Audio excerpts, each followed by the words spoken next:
Hindi talaga ako magsasawa na i-recommend sa inyo tong Evening Primrose Oil na to. Huy!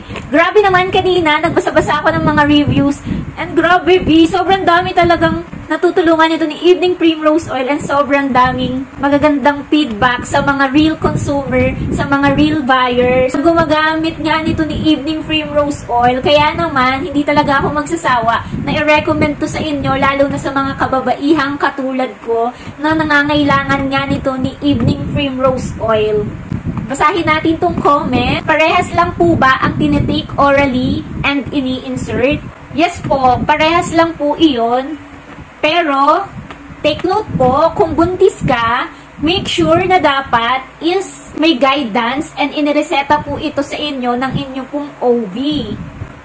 Dahil siya po yung magsasabi kung ilang beses mo po ito i-insert and ilang beses mo po ito iti-take everyday.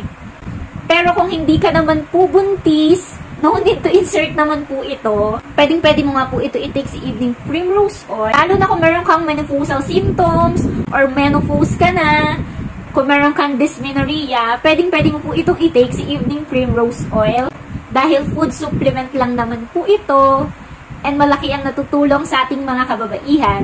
Pero kung preggy po at malapit ng mag-labor, kailangan po talaga is may guidance or may advice ng OB nyo po. Kasi nga po, nakakatulong po ito para mabilis ang pagle-labor. So, yun lang po. Thanks for watching. Kating-ting. Bye!